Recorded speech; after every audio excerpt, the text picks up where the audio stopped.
Y está llegando tarde, no por culpa de él, sino mía, que no cambió el horario. Gente por culpa de Trump, que ganó las elecciones.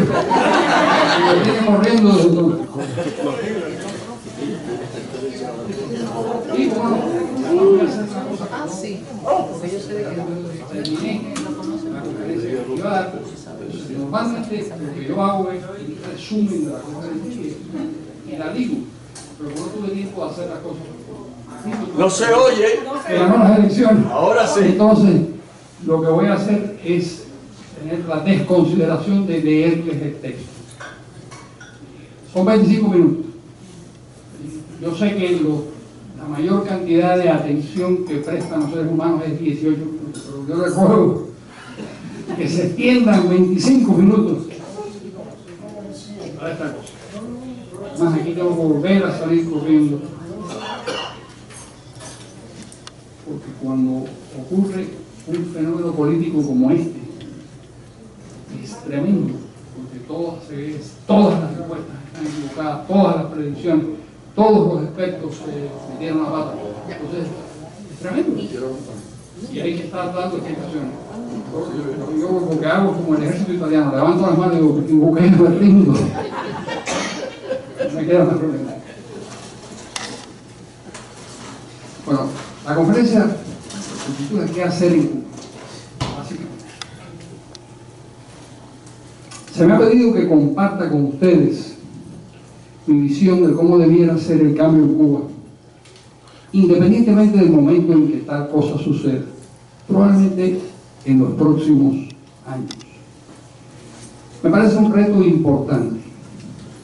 Hace unos cuantos años el doctor Modesto Mainique, entonces presidente de Florida International University, me solicitó algo parecido para inaugurar una serie de conferencias auspiciadas por él mismo sobre cómo debía estar Cuba en el año 2020. Nos acercamos a esa fecha.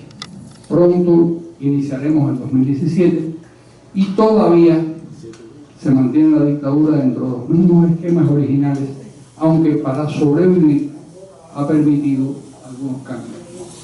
La tesis gatopardiana de Lampedusa, el escritor italiano que escribió El Gatopardo.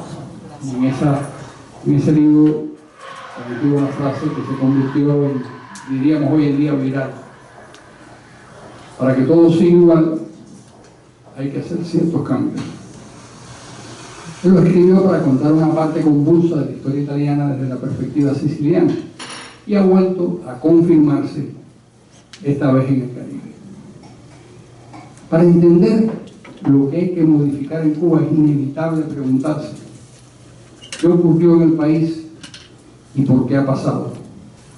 No se puede proponer una terapia si antes no existe un buen diagnóstico y una explicación de lo que ha sucedido. Cuando Fidel Castro toma el poder y comienza la revolución en enero de 1959, la isla era una nación en fase de despegue económico. Formaba parte del pelotón de avanzada de América Latina junto a Argentina y Uruguay. Ella es mujer casi de 154 años.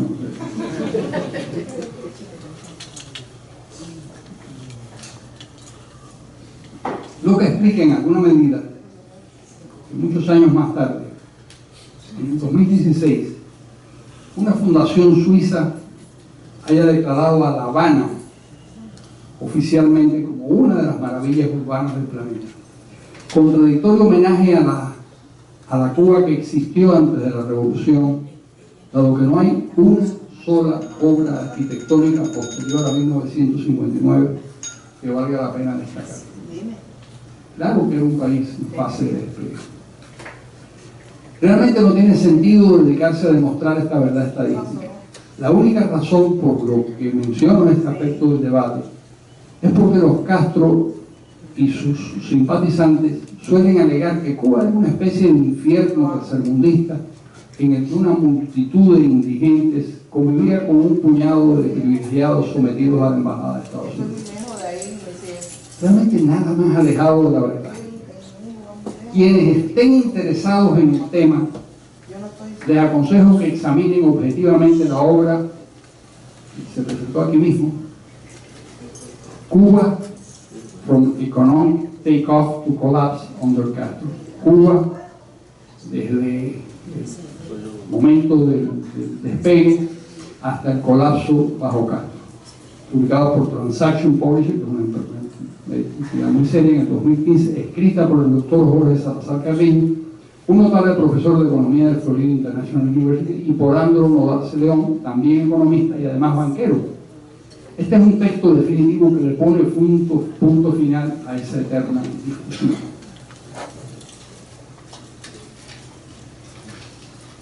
Al fin y al cabo, todas las sociedades modernas y complejas, como la de Cuba, a largo plazo juzgan su entorno por 5 factores básicos: la alimentación, el acceso a agua potable, la vivienda, el transporte y la comunicación. Y en todos ellos, la revolución ha fracasado estrepitosamente. En todo caso, la indagación que sigue nos precipita a la más elemental y urgente de las definiciones. ¿Qué es una revolución? Y esto tiene importancia porque no solo se trata de un cambio violento de gobernantes, sino de un cambio violento de ideología e incluso de cosmovisión, de paradigmas y finalmente de régimen y de élites de poder. Eso es una revolución, y en América Latina ha habido al menos 8. Las que liquidaron el poder colonial español esgrimiendo una visión liberal, como las encabezadas por Bolívar y San Martín a principios del siglo XIX. La mexicana de 1910, que inauguró el nacionalismo estatista, reflejado en la Constitución de Querétaro de 1917. La cubana de 1933, nacionalista y protosocialista, que sembró en el país el culto por la violencia revolucionaria como solución a los conflictos republicanos, tendencia que un cuarto de siglo después desembocaría en la revolución comunista de Fidel Castro. La peronista argentina de fines de los años 40, matizada por la visión fascista de Juan Domingo Perón, que la había adquirido en la Italia de Mussolini, a donde acudió como agregado militar de su país. La boliviana, 1952, nacionalista, dirigida por Paz Estenssoro, muy poco conocida pero muy significativa, que distribuyó las tierras de labranza y redimió a la población indígena, hasta entonces marginada. La cubana de 1959, que optó por el comunismo prosoviético, arrastrada por Fidel Castro, un criptocomunista que ocultó y hasta desmintió airadamente sus convicciones y propósitos reales, hasta que un día finalmente admitió que era comunista desde sus años universitarios y prometió, y desgraciadamente ha cumplido, que seguiría siendo marxista-leninista hasta su muerte. La nicaragüense de 1979, desobada por la Revolución Cubana, que encumbró a Daniel Ortega y le allanó el camino hasta el poder. Y finalmente la chavista de 1999, dirigida por Hugo Chávez, también inspirada por Cuba y luego manejada por los servicios de inteligencia cubanos. En América Latina ha habido decenas de golpes de Estado, pero esas conmociones sociales son otra cosa. Cuando Batista derrocó al presidente constitucional Carlos Privo el 10 de marzo de 1952, aunque invocó la sacrosanta palabra revolución, sacrosanta porque los cubanos habían consagrado esa palabra como algo positivo y beneficioso, se trató de apenas un cambio forzado de clase dirigente en el sector público, pero sin ninguno de los atributos verdaderamente revolucionarios. Las imágenes anecdóticas más socorridas del panorama cubano son los autos norteamericanos de los años 40 y 50, todavía en circulación por la astucia de los mecánicos, lo que constituye una muestra clarísima del atraso técnico de una sociedad anclada en el pasado y los escombros de unos edificios que se van derrumbando por falta de mantenimiento, agravada por el clima tropical que incluye aguaceros constantes y devastadores ciclones tropicales. El 40%, esto no se lo tengo que decir a ustedes, pero es un dato oficial, el 40% de las viviendas de los cubanos están en malas o pésimas condiciones, Y un porcentaje de ellas, sin duda, son inhabitables, pese a que muchas familias no las abandonan porque sencillamente no tienen a dónde marcharse y el Estado carece de recursos para dotarlas de nuevos hogares. Esta situación explica por qué una parte notable de la población, especialmente los menores de 40 años, y aquí veo unos cuantos, piensa en marcharse como única solución a sus problemas. Después de casi 57 años de fracasos y del sacrificio inútil de 3 generaciones, la mayor parte de los cubanos no cree en la posibilidad de la redención colectiva y recurren, lógicamente, a la salvación personal. Esto no siempre fue así. Cuando Fidel Castro llegó al poder secretamente decidido a convertir a Cuba en una nación comunista, advirtió que necesita en primer lugar crear una extensa base de apoyo, una gran clientela política que lo respaldara vigorosamente. Como el Estado cubano era relativamente pobre, no tenía como Venezuela una inmensa riqueza petrolera previamente nacionalizada por el primer gobierno de Carlos Andrés Pérez, lo que hizo Fidel fue repartir los recursos de sus presuntos adversarios para crear esa base clientelar. El gobierno de Castro decretó las rebajas de los alquileres y las tarifas de electricidad y teléfonos en un 50%, al tiempo que aprobó una ley de reforma agraria que supuestamente repartió una buena parte de la tierra entre los campesinos, aunque no los dotó de la propiedad efectiva, porque sabía que en cierto momento posterior, como sucedió, el Estado recuperaría el control de las fincas nuevamente. Estas medidas tuvieron 2 consecuencias. Fíjense qué cosa más astuta que le pidió a la gente, es decir, meterle la mano en el bolsillo a sus adversarios y con eso crear la clientela política.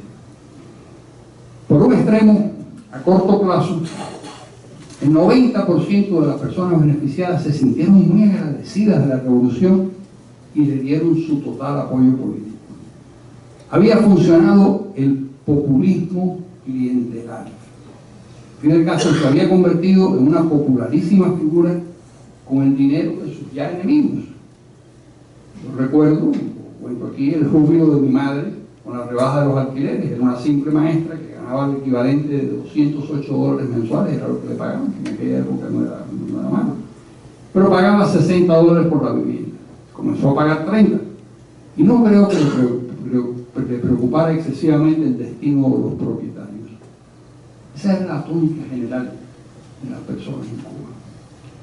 Por el otro lado, la parálisis de la construcción en el país y la drástica reducción de recursos a muchos, la palabra no existe en castellano, pero se utiliza, a muchos casatenientes, la mayor parte de ellos pequeños propietarios de bienes urbanos, la destrucción de las empresas norteamericanas de electricidad y teléfono que dependían del cobro de estos servicios para invertir en el crecimiento y obtener beneficios, y la caída en picado de la producción agrícola, nada de esto le importó al gobierno cubano. Era un verdadero desastre económico a medio y largo plazo, pero perfectamente planificado. Ahora, ¿por qué fracasó el estatismo? Naturalmente en el pecado estaba la penitencia. A partir de ese punto comenzó a arruinarse el aparato productivo y distributivo del país, y los cubanos padecieron como nunca antes la escasez de bienes y servicios y el creciente deterioro de sus formas de vida. Ya en el año 1962 se introdujo la libreta de racionamiento, en Cuba le llamaban de abastecimiento, y desde entonces la pobreza y el estancamiento han sido la norma de vida en una sociedad que desde el siglo XVIII había prosperado progresivamente.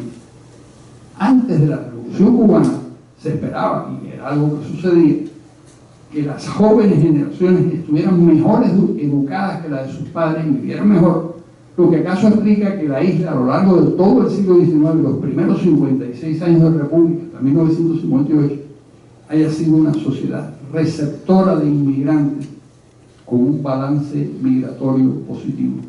En el momento en el que se produce la revolución, un amigo que le tocó ser diplomático revolucionario en Italia, y me contaba que había miles de solicitudes de inmigrantes italianos a Cuba. Eso demuestra el signo de las migraciones, a mi juicio, es uno de los símbolos más claros de qué país está mejor o peor. Por supuesto, la miseria y el desabastecimiento eran las consecuencias de estas razones esenciales. Pero, ¿cuáles eran las causas directas? Anotemos las 10 causas más relevantes.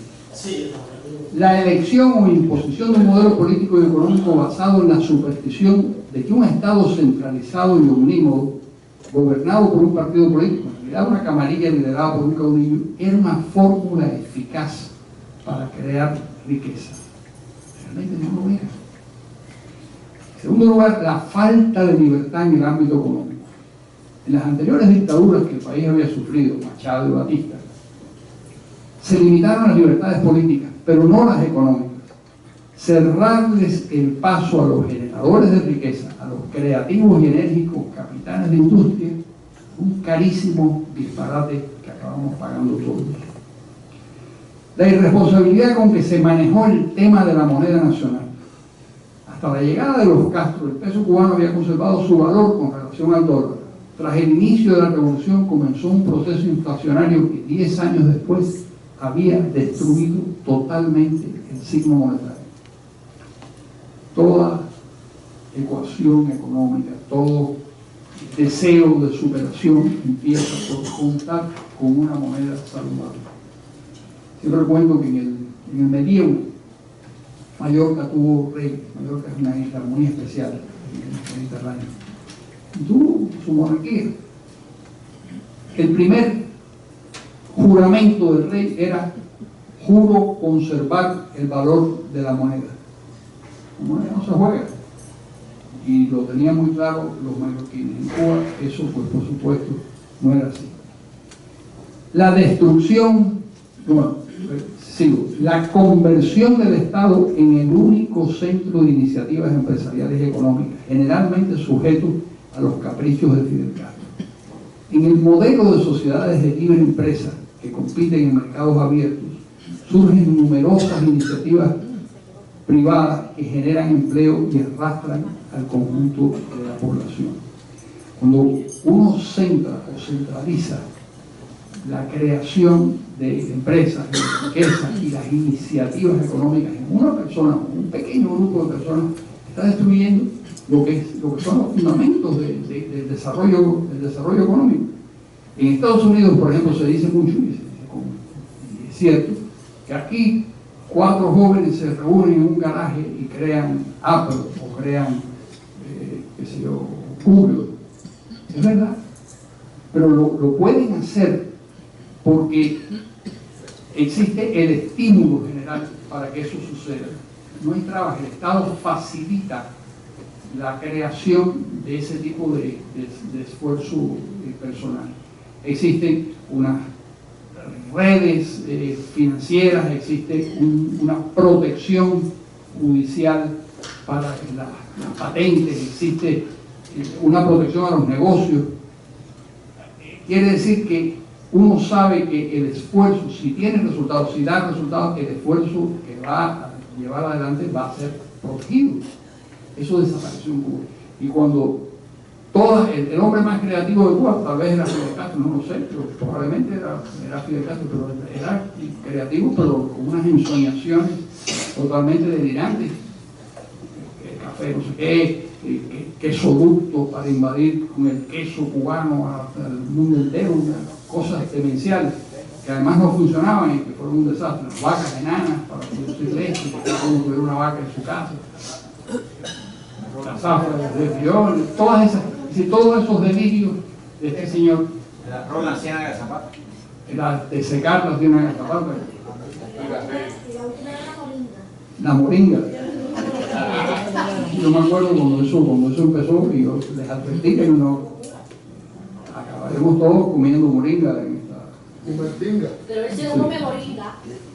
Él sí no come moringa. Yo me temo que sí, porque está tan mal que yo creo que sí como moringa. Bueno, sigo. Otro de los elementos esenciales para explicar la debacle cubana, la destrucción de la clase empresarial.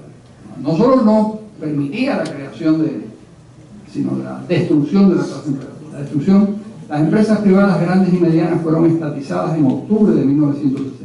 Sus propietarios debieron exiliarse o permanecer en la isla en condiciones muy precarias y de total indefensión jurídica. En 1968, en medio de otra convulsión estatista, fueron confiscadas unas 60.000 microempresas y Cuba se convirtió en el país más comunista de los satélites de Moscú. Otro elemento, la introducción en Cuba de la planificación centralizada típica de las sociedades regidas por el marxismo-leninismo.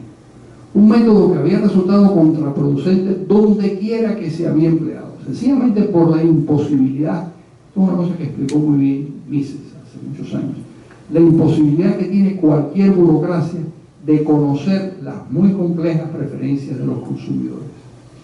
Quiere decir que la planificación centralizada siempre va a conducir al desastre, porque resulta que en una economía abierta la posibilidad del desarrollo espontáneo, la creación de empresas espontáneas, todo eso que se va nivelando a través del mercado, a través de las libres transacciones entre millones de seres humanos, y se va equilibrando, todo eso es muchísimo más eficiente que el hecho de que un tipo graduado en la Universidad Patricio Lumumba o en Harvard, me da exactamente lo mismo, decida qué es lo que se va a producir y a qué precio se va a vender y cómo se va a vender. Eso no funciona, sencillamente no funciona, y se demostró a lo largo de 70 años que no funciona, y que el otro sistema, la libertad y la generación espontánea de un tejido empresarial, es muchísimo más eficiente.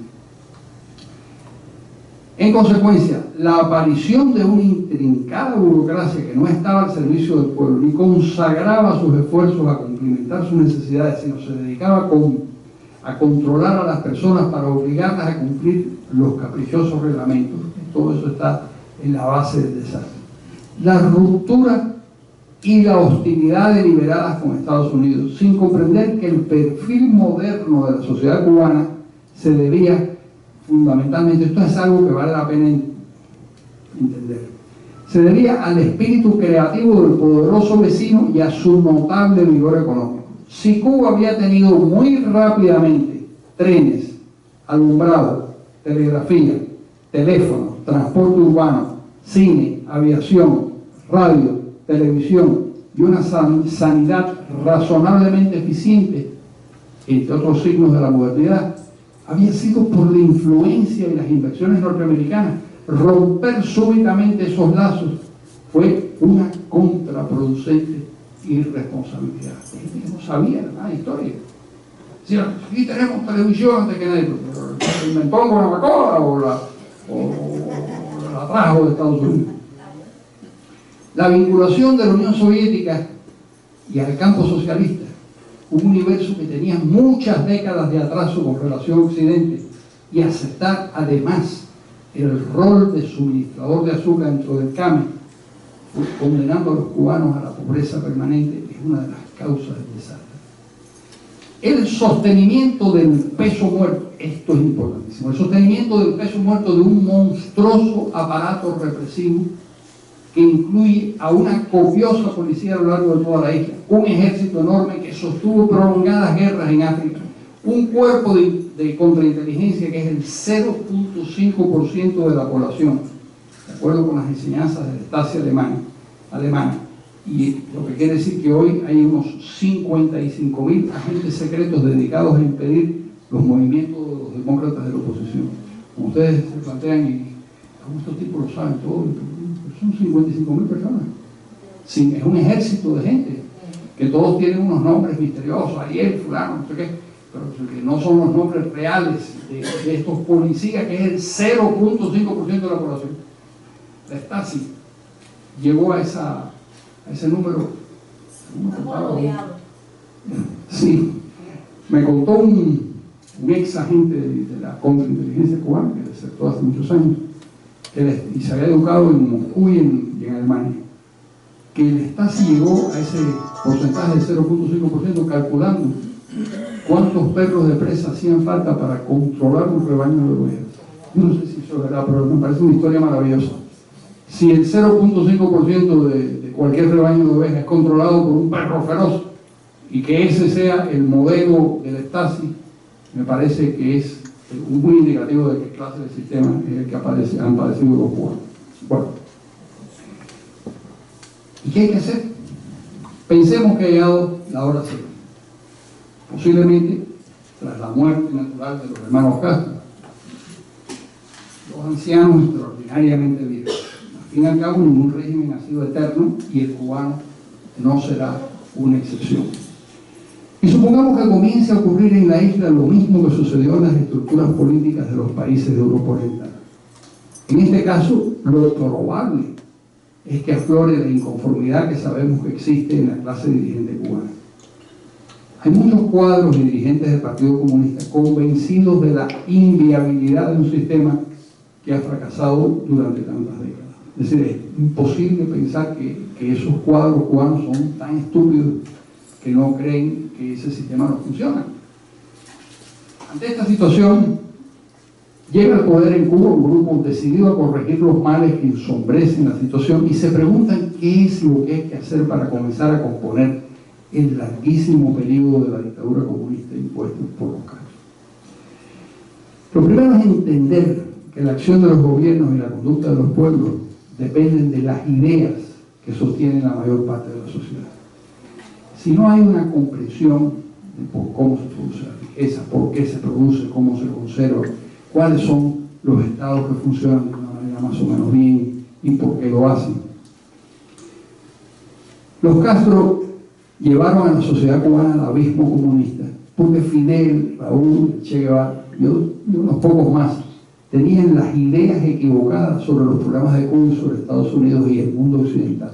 De la misma manera que, dominados por las ideas marxistas-leninistas, entendían incorrectamente la realidad del mundo. ¿Cómo se cambia la mentalidad de una sociedad? Por supuesto, diseminando información veraz y verificable incansablemente por todos los canales disponibles y a todos los niveles. No es lo mismo dirigirse a los universitarios que a los campesinos y obreros. Tampoco se les habla del mismo lenguaje a los jóvenes que a los ancianos, a las amas de casa que a los profesionales. Se trata de ratificar el mismo mensaje, pero estratificándolo y dirigiéndose a todos. Y la manera más eficiente de comenzar a elaborar ese mensaje es referirse a los países exitosos del planeta. Aquellos que tratan de emigrar, a los que tratan de emigrar en masa a los trabajadores del mundo entero en procura de posibilidades de prosperar. ¿Cuáles son esos países? Tomemos la lista de las 49 naciones más prósperas que confecciona Naciones Unidas anualmente en su índice de desarrollo humano, en este caso del 2015. Estos 49 países, entre 188 que ellos han censado, están clasificados como muy altos. Y se tiene en cuenta para ellos una compleja ecuación que incluye el Producto Interno Bruto per cápita, escolaridad, longevidad, sanidad, etc. Es decir, no es solamente cuánto produce, porque entonces los países petroleros pues, tendrían una ventaja. No, es una cosa muchísimo más compleja. Precisamente para no responder solamente al dato del Producto Interno Bruto, que es un dato muy importante. ¿Cuáles son estos 49 países? Los voy a leer porque es interesante.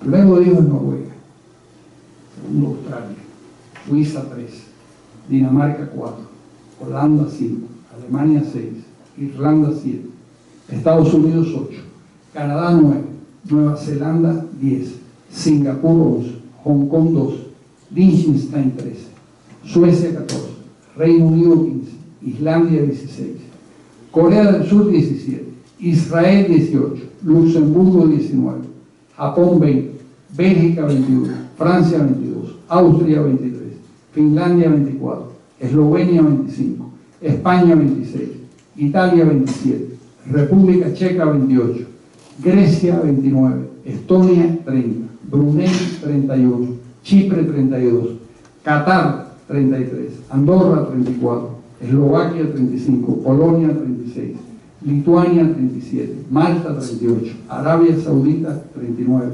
Argentina 40, Emiratos Árabes Unidos 41, Chile 42, Portugal 43, Hungría 44, Bahrein 45, Letonia 46, Croacia 47, Kuwait 48 y Montenegro, la pequeña República de Montenegro, 49.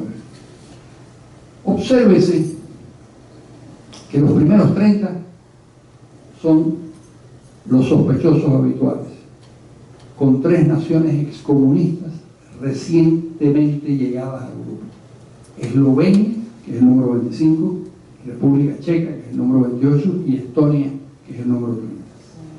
Algo muy notable cuando se recuerda que en la época comunista estos 3 países exhibían los síntomas del socialismo real: escasez, improductividad, falta de esperanza, represión y el resto de los males típicos de esta clase de sociedad. También es significativo que otras 7 naciones excomunistas se hayan incorporado a esa vanguardia del mundo desarrollado. Eslovaquia es el número 35, Polonia el 36, Lituania el 37, Hungría el 45, Letonia el 47, Croacia el 48 y Montenegro el 50.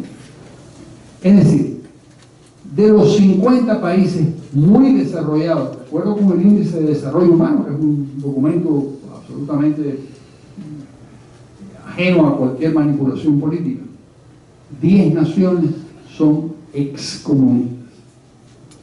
¿Qué hicieron? Afortunadamente adaptaron y adoptaron los principios políticos de la democracia liberal, es decir, pluripartidismo, libertades civiles, respeto a los derechos humanos, poderes independientes que se contrapesan, transparencia en las gestiones de gobierno, elecciones libres, abiertas y periódicas, promulgación de leyes imparciales. Esa obscenidad de que hay un partido que es el que tiene, no se sabe por qué, el Partido Comunista o el Partido Fascista que tiene el control sobre la sociedad. Las leyes tienen que ser absolutamente neutrales. Y aceptación de puntos de vista diversos. Eso en cuanto a la democracia liberal. Les cuento que los países que querían, muchos de ellos son, todos son europeos y querían pertenecer a la Unión Europea. La Unión Europea puso unas condiciones. Las condiciones eran muy elementales.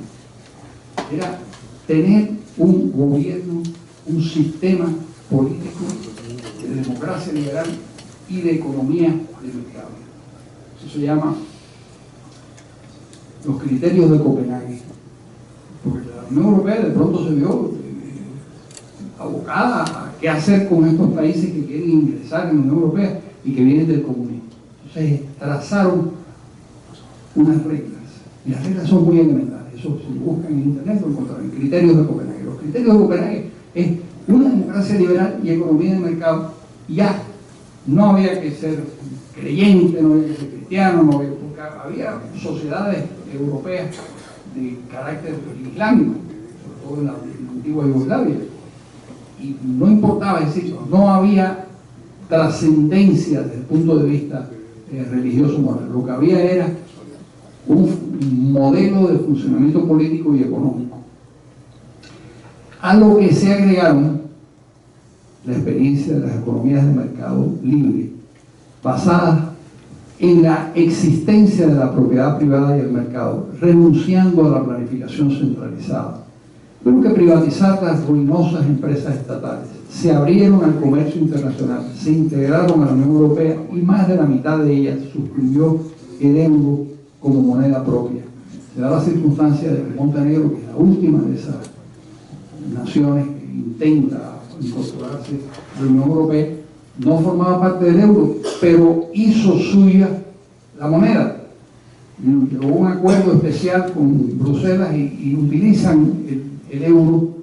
¿Por qué? Porque, de nuevo, no hay manera de hacer transacciones comerciales, ni crecer, ni que mantener el valor de la propiedad si no se cuenta con una moneda que valga la pena.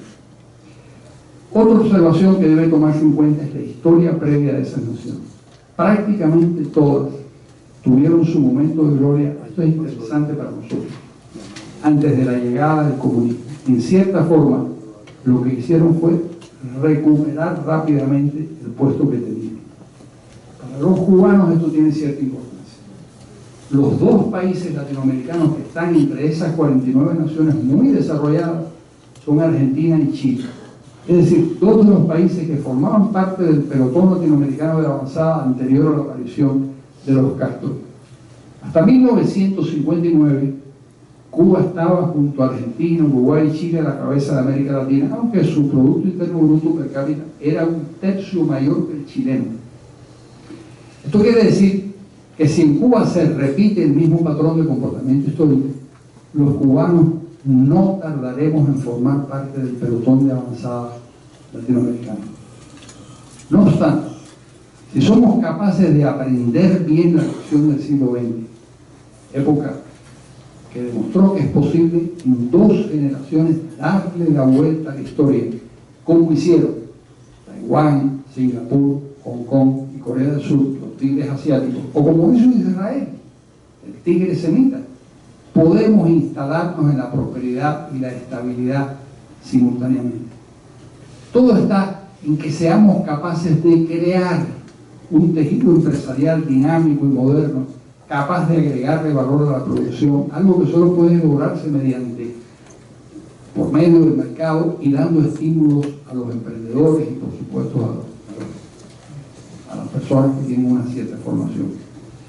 Por eso es inútil, y aquí viene la conclusión final, es inútil planificar obsesivamente el futuro. De lo que se trata es de crear instituciones de derecho que protejan los esfuerzos individuales y colectivos para que las personas, mientras persiguen sus sueños, les abran camino a los demás. No hay que decirles a los demás cubanos lo que deben hacer. A eso se han dedicado infructuosamente los Castro por casi 60 años. Hay que desbrozar el camino para que los cubanos impetuosamente, por su propia cuenta, alcancen el lugar que les corresponde en el concierto de las naciones. Y ahí termina la charla. Entonces,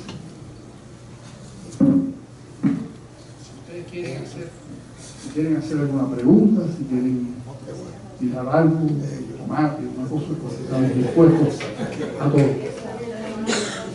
A ver.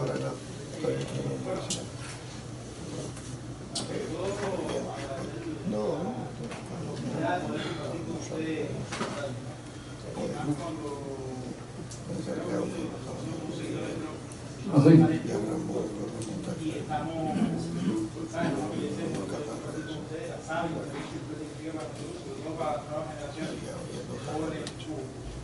Y creo que lo que usted ha dicho ahí resume el antes, durante y el después de lo que está sucediendo hoy en el fenómeno este que se llama Cuba, ¿no? Abiertamente. Y que un politólogo pueda referirse a la experiencia de estos países de Europa del Este y que se pueda reconocer que en Cuba están existiendo cambios, pero para que el status quo se mantenga, eso a nosotros nos da un haber de que tenemos que seguir haciendo cosas y de seguir buscando la confianza y el apoyo de ustedes, que es lo más importante para nosotros, porque es verdad, usted decía que hay un éxodo muy grande de jóvenes menores de 40 años que están buscando emigrar de Cuba, pero también queda un grupo de jóvenes que estamos dentro de Cuba, que tenemos deseo de hacer cosas, tenemos actitudes y actitudes, ambas para poder hacer cosas, pero nos falta eso, nos falta la posibilidad de capacitarnos, de desarrollarnos, y no estoy hablando de título personal, pero estoy hablando de todas las personas con las que nosotros trabajamos, y creo que de todas las organizaciones que están aquí. Y usted lo dijo concretamente, hay que prepararse para ese futuro, no podemos esperar que llegue el futuro para prepararnos. No, y la presencia de ustedes es muy importante en esta sociedad. Yo sé que las limitaciones son enormes. Había un general muy pesimista en España que decía que uno es tan valiente como se lo permite su enemigo. Y el enemigo, si es implacable y es feroz y te mete en la cárcel y qué sé yo, y te saca los ojos, bueno, pues entonces es lógico que haya en Cuba 2.000, 1.500, 2.000 disidentes a lo largo del país, en una sociedad de 11 millones de personas. Pero de esos 11 millones de personas, hay 2.000 que tienen el valor que tienen ustedes, y el resto tienen una secreta admiración que probablemente la disfrazan. Y la disfrazan porque reconocer que el valor está en otra parte, que la valentía está en otra parte, es una cosa dolorosa para el ego de muchas personas. Entonces es mejor simular una especie de indiferencia, pero en el fondo tiene que haber, como en todas esas sociedades comunistas, había una secreta admiración por la disidencia y por la oposición, porque sabía que estaban haciendo algo por el conjunto de la sociedad. Ahora, llegará un momento, y es aquí lo que se dice, en que una parte de la estructura de poder, que pasó en todas partes, pasó en Hungría, pasó en la propia Rusia, pasó en todas partes, una parte de la estructura de poder se daba cuenta de que aquello no funcionaba y tenían que cambiarlo. Entonces empieza un modo de comportamiento que acaba culminando en una especie de transacción general entre esa parte de la estructura de poder que tiene el control de las instituciones comunistas y la sociedad civil, como en el caso de ustedes, y ahí en esa conjunción es donde puede salir una Cuba diferente. Ellos han tratado de, Fidel, malvadamente, pues, han tratado de ponerle cerrojo a la Constitución y no se puede cambiar nada y el país seguirá siendo marxista-leninista. Bueno, mientras ellos estén vivos y mientras tengan el control de la sociedad, eso yo me temo que va a ser así, pero también sé que tiene 90 años uno y 85 el otro, que no les va a quedar demasiado tiempo. Y que la gente que viene después se da cuenta de todo eso. Tengo una amiga que era muy amiga de Carlos Laje y de Felipe Pérez Roca. Como esta señora era extranjera, ellos podían hablar y podían decirle las cosas que no le decían a ningún cubano. Y ellos, cuando Carlos Laje era el primer vicepresidente y el otro era el ministro de Relaciones Exteriores, hacían unas críticas enormes y feroces contra el régimen porque sabían que aquello no funcionaba. Ahora, tan pronto había un cubano en el grupo, disciplinadamente recitaban el catecismo de la secta.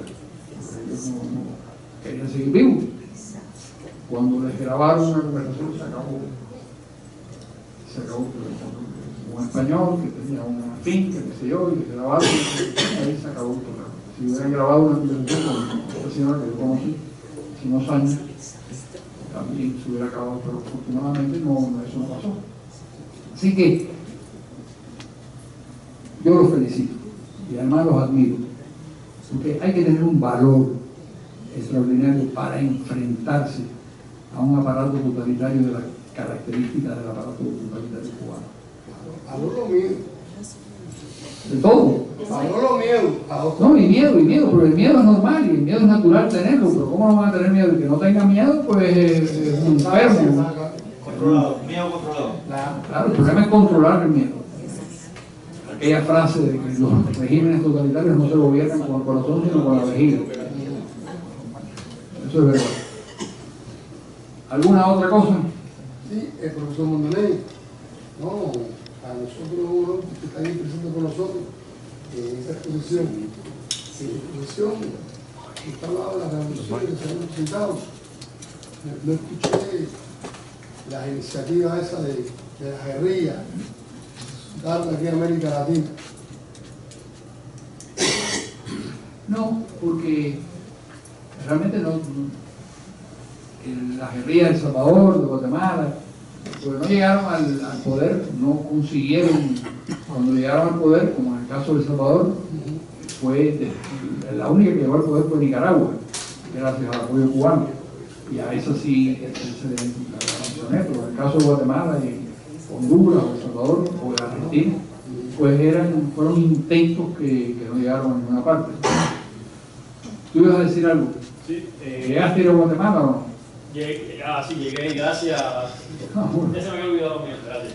Para mí no, porque aquello fue un... No, tremenda experiencia. Le iba a preguntar ahora mismo que estamos con el nuevo fenómeno Trump, qué implicaciones, qué cambios cree que puede haber o qué va a pasar. Bueno, en relación con Cuba, sí. y lo primero que hizo Raúl Castro fue ordenar ejercicios militares. Los bastiones. El bastión. Entonces, Es decir, se pone en clave heroica, que es lo que siempre hace. Imagino que ocurrirá en Washington lo que siempre ocurre, ni se enteran. En Cuba hay unos ejercicios militares, que alguien lo atropelló un jeep, qué sé yo, no va a pasar nada. Ahora, el triunfo de Trump es un problema para el gobierno cubano, por varias razones. Primero, tiene la capacidad de demoler todas las relaciones logradas con Obama. ¿Por qué? Porque esos fueron decretos presidenciales. Y de la misma manera que Obama firmó ciertos decretos, los puede firmar Trump invirtiendo eso. Luego, la posibilidad de que el embargo sea levantado es ya mucho más remota. ¿Por qué? Porque mientras el Congreso, el Senado, la Presidencia estén en manos de este señor, eso no va a suceder. Por otra parte, el éxito en el estado de la Florida, que ganaron por los pelos, se lo debo del voto cubano. El voto cubano se dividió. 50% votó por Trump, 50% más o menos votó por Hillary. Pero esa proporción de cubanos que votaron por Trump es mucho más alta que la proporción de los hispanos que votaron por Hillary. Eso genera una cierta lealtad y una cierta gratitud por parte de Trump hacia el grupo de cubanos mismo. Es muy significativo que haya ido a la brigada 2506 a hablar pocos días antes de las elecciones, y que la brigada 2506 rompiera una vieja tradición de neutralidad y apoyara la candidatura de Trump. Todo eso hace que tengan un acceso al Washington de Trump que no tenían ahora. Y yo me imagino que todo esto combinado con la catástrofe venezolana hace que la situación en Cuba económica sea mucho más grave. Y se hará mucho más grave. Cualquier inversionista que estaba pensando meterse en Cuba, debido al clima creado por Estados Unidos, lo va a pensar dos veces. No va a hacerlo. Ahora, ¿es eso bueno o malo para la libertad de Cuba? Ahí depende del criterio de cada cual y es muy difícil saber. Lo que sé, acabo de leer un libro extraordinario de Robert Service, se llama El fin de la Guerra Fría, 1985-1991. Robert Service lo que hace es ver qué pasó en Moscú, qué pasó en cada uno de los países comunistas y qué pasó en Washington en ese periodo, qué pasó con Reagan, qué pasó con Bush. Lo cierto es que en el momento en el que más necesitaba Moscú la ayuda económica de Estados Unidos, en época de George Bush padre, muy elegantemente se la negó. Y eso provocó la implosión final de la Unión Soviética. Hay un momento en el que Gorbachev se aparece, no sé en dónde se vieron, se fue mal, no recuerdo exactamente dónde se vieron, y le piden 15.000 millones de dólares para paliar las circunstancias y para que los sostengan en el poder, porque ya ellos veían con una situación muy crítica. Y George Bush padre, muy cortésmente, le dice que bueno, que tiene que pensar, que hablarían de 1.500 millones, una décima parte. Y eso no alcanzaba para paliar la situación. Y eso, en el caso de la Unión Soviética, provocó el desplome final de la Unión Soviética. No provocó, pero fue es decir, saber que no había una salida económica contribuyó al fin del comunismo. En Cuba, los cubanos, mi impresión es que los cubanos que no forman parte de la clase dirigente no creen que ese país evolucione en ninguna dirección. Estaban satisfechos y contentos con que se pudiera vivir un poco mejor, con las inversiones o con fin del embargo, si algún día se levantaba, pero no porque aquello fuera a transformar el régimen, porque me parece que no es esa la actitud de los cubanos, de la mayor parte de los cubanos. ¿Qué va a pasar ahora cuando esa clase de dirigentes se enfrente a la posibilidad de 4 años u 8 años de una mayor penuria económica, de una cerrazón? ¿Qué va a pasar? No, yo no sé. La verdad que no tengo idea. Sí, dime, Iván, qué bueno verte.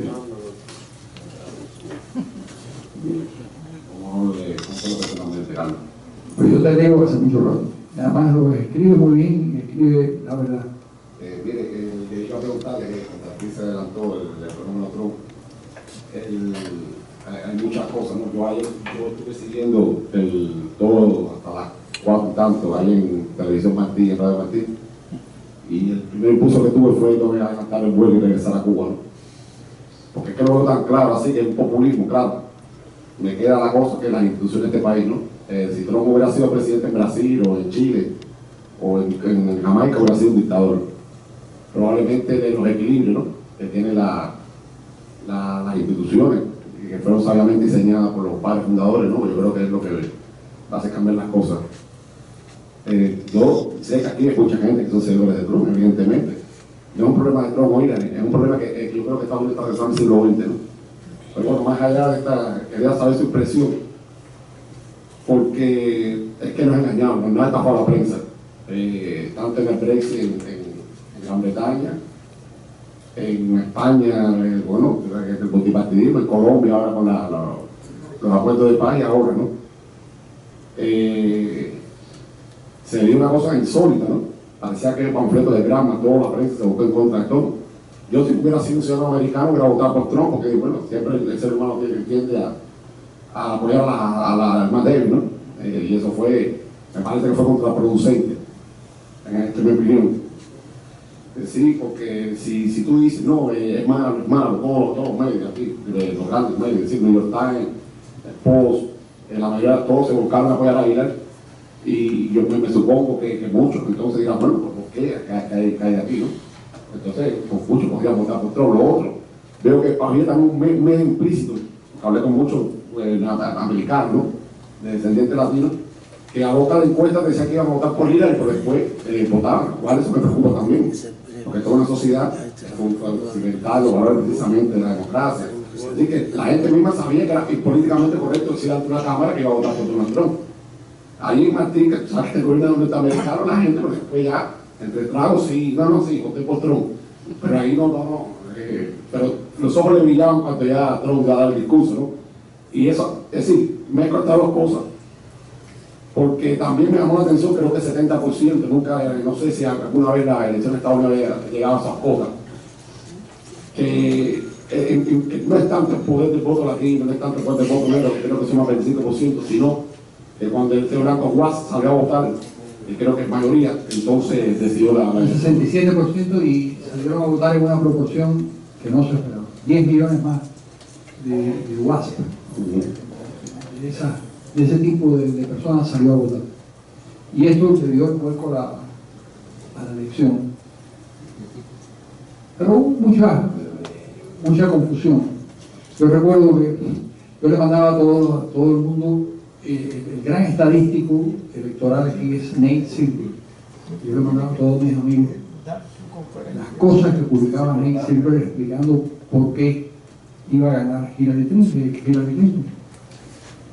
Y en medio de la discusión anoche en CNN, recibo un mensaje de texto de un amigo mío que me dice: Nate Silver es un come mierda. Un cubano que lógicamente estaba hasta el gorro de los mensajes de Nate Silver y de los errores de Nate Silver. En definitiva se equivocaron todos. Y nos equivocamos todos. Yo me equivoqué también.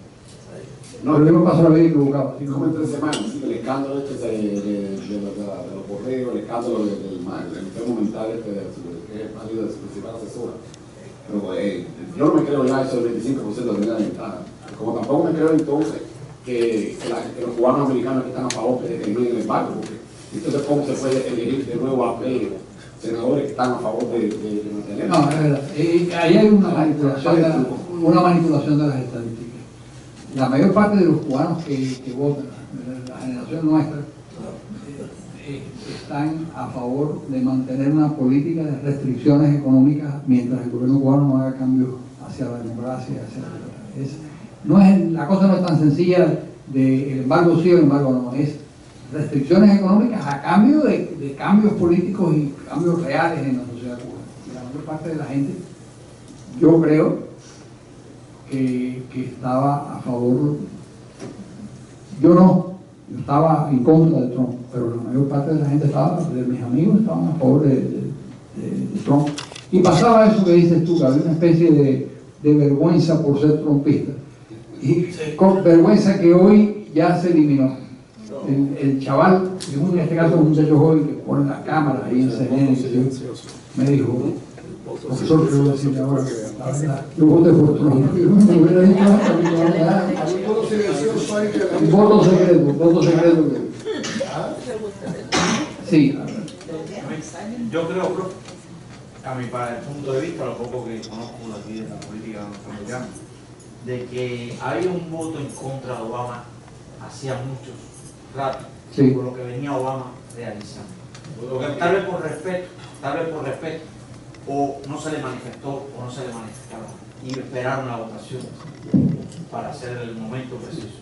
Porque creo que la política de Obama llevó a este país y a otros países a situaciones muy complejas, incluyendo Cuba. Nosotros los opositores, desde que se acercaron la política de Obama, lo que hemos recibido más represión, más golpizas, más persecución, más acoso, como nunca antes había visto.